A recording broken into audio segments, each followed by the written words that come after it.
네, 오늘은 누가복음 2장 8절로 14절의 본문으로 구유에 뉘어 있는 아기라는 제목으로 함께 말씀을 나눕니다.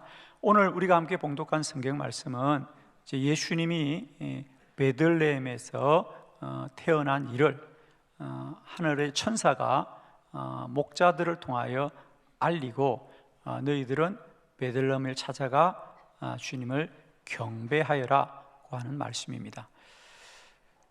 그런데 오늘 본문을 보면서 우리는 두 가지 정도의 좀 특별한 점을 우리가 생각하게 됩니다.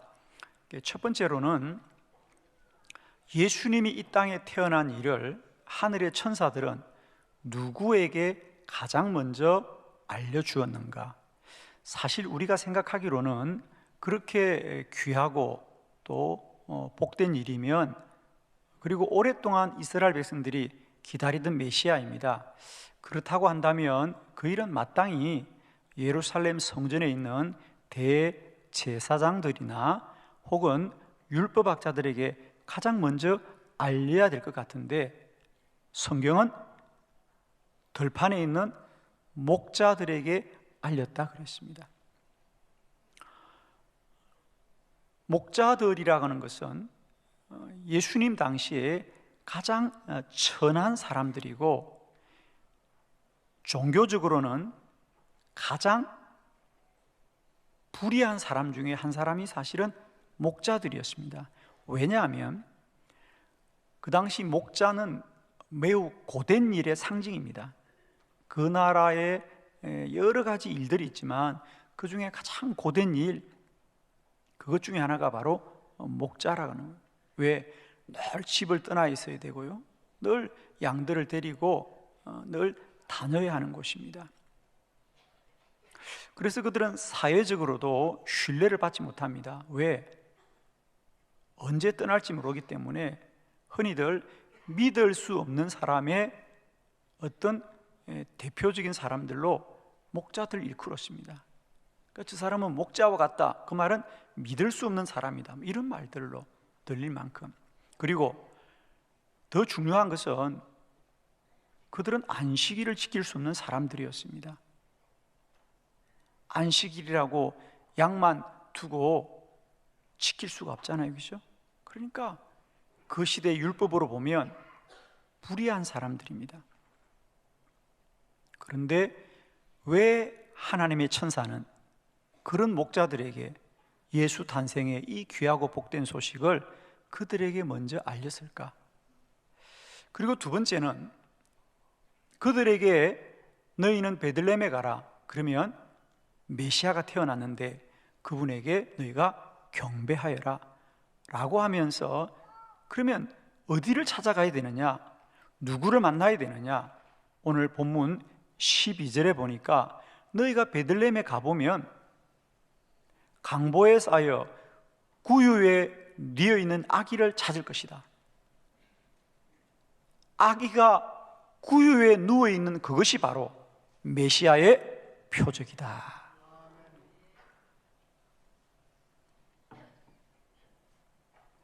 하나님의 아들이자 메시아가 이 땅에 태어난다면 그 사람은 분명 좀 대궐 같은 궁전에서, 비단 침대에서 그렇게 누워서 이 땅에 와야 되는 거 아니겠습니까? 그런데 사람의 집도 아니고 짐승들의 마구간, 그 짐승들이 먹이를 먹는 먹이통인 그 구유에 뉘어 두었다는 겁니다, 여러분. 그리고 그것은 잘못돼서 그런 게 아니라 그것이 메시아인 것을 알아보는 표적이다 그랬어요. 우리 12절의 본문을 공동 번역으로 한번 읽어볼까요? 좀 더 뜻이 분명해질 거예요. 다 같이 시작. 너희는 한 갓난아이가 포대기에 쌓여 구유에 누워있는 것을 보게 될 터인데 그것이 바로 그분을 알아보는 표이다 하고 말하였다. 아멘. 구유에 뉘어 있는 걸 볼 터인데 그것이 바로 메시아인 것을 알아보는 표이다는 거죠. 사인이다 그 말입니다.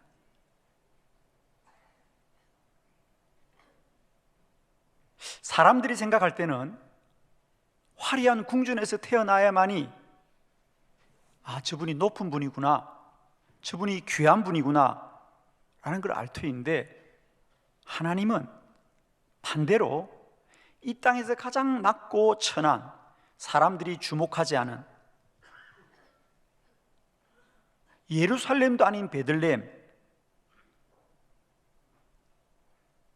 변방에, 그것도 사람의 집이 아니라 마구간에 구유에서 뉘어있는 아기가 메시아인 것을 알아보는 표, 사인이라는 겁니다.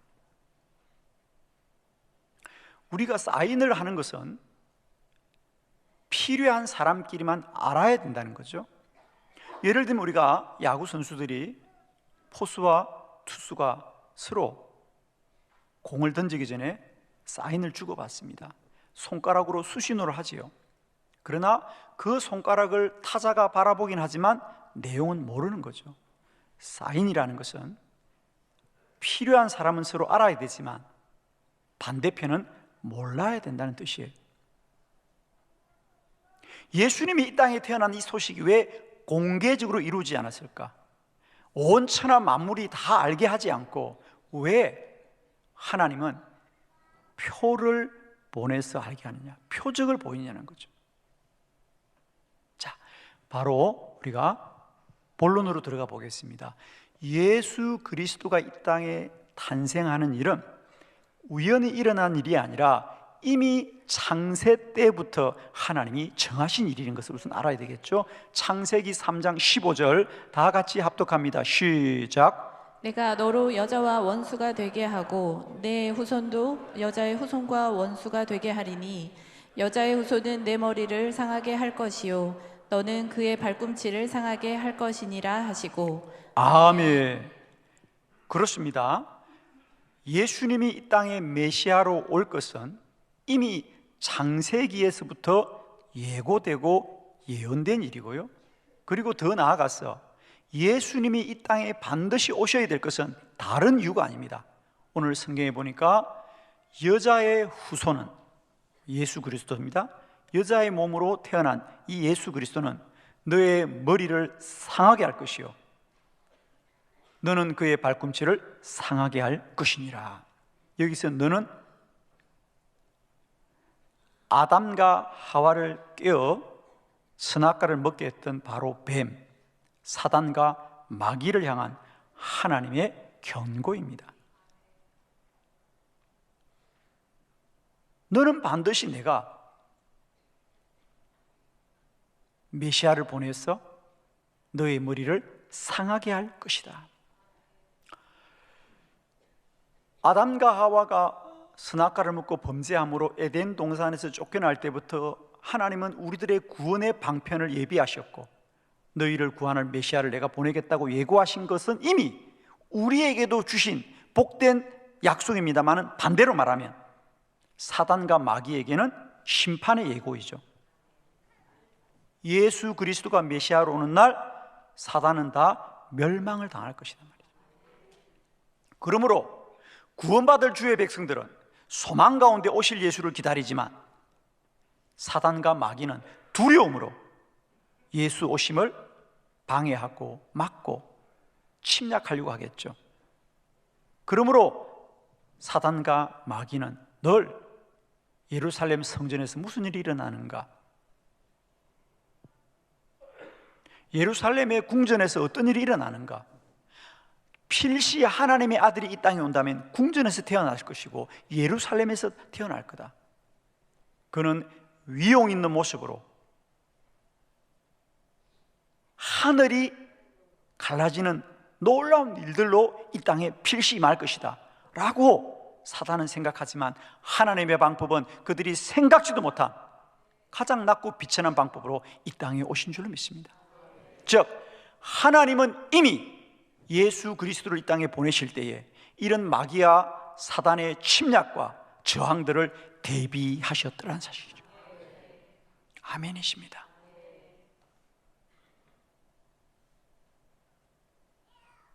예수 그리스도 이 땅에 오시면 그분이 하실 일이 너무도 분명한 것이죠. 마귀의 일을 멸하려 하실 것이고, 예수 그리스도의 한 생애는 오직 영적 전쟁의 모든 여정이었어요. 그래서 복음서는 예수 그리스도가 이 땅에 태어나는 것을 막지 못한 사단과 마귀들은 그 이후로도 결코 포기하지 않고 기회가 되고 틈만 되면 예수 그리스도를 무너뜨리려고 했던 것이 복음서가 하는 이야기입니다. 여러분의 주보를 보시면서 예수 그리스도, 그분이 어떻게 이 땅에서 탄생 이후로 이런 사단과 마귀를 이기시고 승리하셨는지 함께 말씀을 보도록 합니다. 첫 번째 1번, 헤롯이 찾아 죽이려 하였습니다. 마태복음 2장 7절로 8절을 교독합니다. 7절, 이에 헤롯이 가만히 박사들을 불러 별이 나타난 때를 자세히 묻고 베들레헴으로 보내며 이르되 가서 아기에 대하여 자세히 알아보고 찾거든 내게 고하여 나도 가서 그에게 경배하게 하라. 아멘. 거기에 줄을 그어볼까요? 나도, 8절에 나도 가서 그에게 경배하리라 그랬어요. 헤롯이, 동방의 박사들이 와서 베들레헴에 메시아가 태어났습니다, 우리는 그를 경배하러 왔다고 하니까 헤롯이, 그러면 그 아기를 찾거든 나에게도 꼭 알려주세요. 왜? 나도 가서 경배하리라. 그러나 우리는 알고 있습니다, 이것이 헤롯의 거짓이었습니다. 금방 드러나잖아요. 자, 우리 마태복음 2장 13절을 다 같이 크게 합독합니다. 시작. 그들이 떠난 후에 주의 사자가 요셉에게 현몽하여 이르되 헤롯이 아기를 찾아 죽이려 하니 일어나 아기와 그의 어머니를 데리고 애굽으로 피하여 내가 내게 이르기까지 거기 있으라 하시니. 아멘. 헤롯은 내가 그에게 경배하겠다고 말을 하지만 하나님의 천사는 알고 있었습니다. 헤롯이 예수를 죽이려고 하는구나. 그러니 아기를 데리고 애굽으로 피하여라 그랬습니다. 그렇습니다. 사단과 마귀는 헤롯의 마음에 완악함을 품게 하셔서 예수를 죽이려고 하는 것입니다. 그러나 하나님은 언제나 예수 그리스도를 지키시고 보호하여 주셨던 거죠.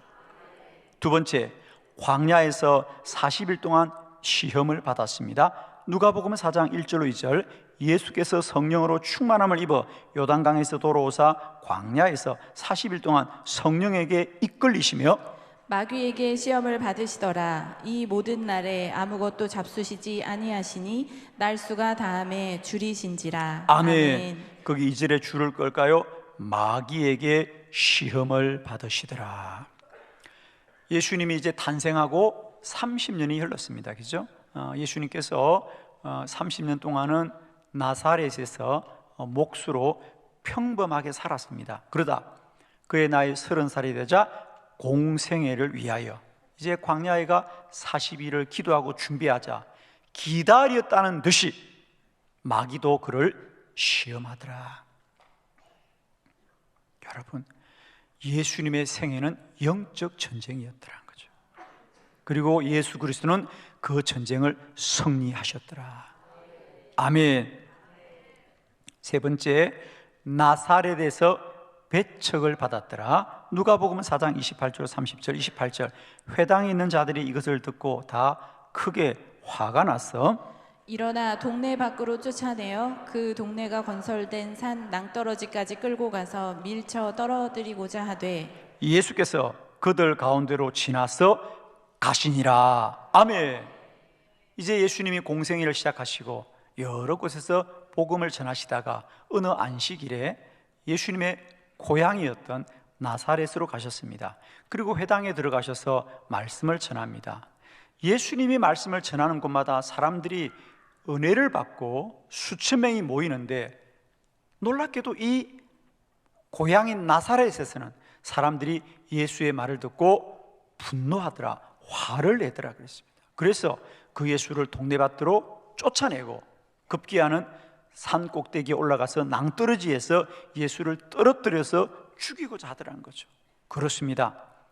여전히 사단과 마귀는 나사렛 사람들의 마음을 완악하게 하여서 예수를 죽이고자 하더라. 그러나 주의 성령께서는 예수를 지키고 보호하여서 예수의 사명은 계속된 줄로 믿습니다. 네 번째, 멈추지 않죠. 유다의 마음에 예수를 팔려는 생각을 넣었더라. 요한복음 13장 1절로 2절을 교독합니다. 1절, 유월절 전에 예수께서 자기가 세상을 떠나 아버지께로 돌아가실 때가 이런 줄 아시고 세상에 있는 자기 사람들을 사랑하시되 끝까지 사랑하시니라. 마귀가 벌써 시몬의 아들 가룟 유다의 마음에 예수를 팔려는 생각을 넣었더라. 아멘. 마귀가 벌써 시몬의 아들 가룟 유다의 마음에 예수를 팔 생각을 넣었더라 그랬어요. 우리는 유다가 예수를 팔았다고 하는데 아닙니다. 마귀가 예수 팔 마음을 집어넣었던 것이죠. 그렇습니다. 예수님이 탄생할 때부터 예수님이 십자가 질 때까지 한 번도 사단과 마귀는 그냥 있은 적이 없다는 거죠. 그러나 우리 주님, 비록 유다가 마귀의 꼬임에 넘어가 예수를 팔지라도, 십자가에 못 박힐지라도 우리 주님은 사망 권세를 이기시고 부활하셔서 사단과 마귀의 모든 일을 멸하신 줄로 믿습니다. 여러분, 우리는 꼭 기억해야 됩니다. 이 성탄절을 맞이하면서 이 성탄절이 그저 흰눈이 내리기를 기대하고 캐롤 소리에 흘러보낼 절기가 아니고, 이 성탄절은 하나님이 이 땅을 구원하기 위해서 예수 그리스도를 보내실 때 그 예수 그리스도를 통하여 사단과 마귀의 모든 역사들을 멸하시고 영원히 승리하신 복된 절기이다. 우리 요한일서 3장 함께 말씀 봅니다. 8절을 다 같이 합독합니다. 시작. 죄를 짓는 자는 마귀에게 속하나니 마귀는 처음부터 범죄함이라. 하나님의 아들이 나타나신 것은 마귀의 일을 멸하려 하심이라. 아멘. 하나님의 아들이 나타나신 것은 다른 뜻이 아닙니다. 마귀의 일을 멸하려 하심이라. 누구보다도 이 사실을 두려워하는 존재들이 마귀고 사단이었습니다. 그러므로 그들은 끊임없이 예수 그리스도를 침략하고 무너뜨리려고 하지만은 우리 주님은 승리하셨습니다. 그러면 예수를 믿는 그의 백성들은 그냥 살아도 되는 것일까? 그렇지 않습니다. 우리 주님은 분명히 말씀합니다. 마가복음 16장에 보면 마지막입니다. 예수님께서 믿는 자들에게 이렇게 말씀하세요. 자, 우리 마가복음 16장 17절로 18절을 교독합니다. 믿는 자들에게 이런 표적이 따르니 곧 그들이 내 이름으로 귀신을 쫓아내고 새 방언을 말하며 뱀을 집어 올리며 무슨 독을 마실지라도 해를 받지 아니하며 병든 사람에게 손을 얹은즉 나으리라 하시더라. 아멘. 얼마나 위대한 선언인지. 여러분, 여기서 표적이란 말이 이제 새로워지죠. 누가복음 2장에서 메시아의 표적은 구유입니다. 그러나 그리스도인들, 믿는 자의 표적은 귀신을 싸워 이기는 능력이 표적이다. 아멘입니다. 여러분, 예수님은 믿는 자에게 이런 놀라운 일이 있을 것이다, 다른 놀라운 일이 아니라 가장 먼저 너희는 귀신을 쫓아내고 새 방언을 말하고 뱀을 집어 올리고 무슨 독을 마실지라도 해를 받지 않을 것이며 병든 자에게 손을 얹으면 나으리라. 이것이 이제 믿는 자의 표적입니다. 사랑하는 성도 여러분, 성탄절이 가까우고 있습니다. 이 성탄이 이제 우리가 세속적이고 문화적인 그저 하나의 절기, 하나의 시간이 아니라 2000년 전 예수님이 이 땅에 오실 때 우리 하나님은 이 사단과 마귀의 전쟁 가운데 예수 그리스도를 지키시고 우리를 구원하실 때까지 그 행하고 일하심을 멈추지 않았고요, 우리 모두가 천국 가는 그날까지, 우리들 또한 이제 승리하는 그날까지 마귀를 멸하고 사단을 멸하고 승리하는 영적 권능을 가지고 담대하게 달려가야 될 줄 믿습니다. 여러분, 저는 이번 성탄절이 그저 세속과 문화에 마음 빼앗겨서 사람을 구하고 선물을 구하고 기쁨을 구하는 절기가 아니라 하늘로부터 성령이 불같이 임하게 하여 주시옵시고 우리들의 든손에 선물이 가득한 것이 아니라 주의 능력이 충만하게 하여 주시옵시고 사람을 만나기에 분주하기보다는 더욱더 힘써 그리스도 예수를 찾음으로 말미암아 기도에 집중하는 복된 은혜가 있기를 원합니다. 우리는 여전히 끝나지 않은 영적 전쟁에서 싸워 승리해야 될 것입니다. 세속과 문화 속에 흘러가는 세상의 성탄절에 우리 마음이 빼앗기지 마시고 우리는 여전히 깨어 기도함으로 성령 충만하게 해주셔서 여전히 남겨진 영적 전쟁터에서 승리하는 주의 군사와 군대 되시기를 그리스도 예수 이름으로 축원합니다. 기도드리겠습니다.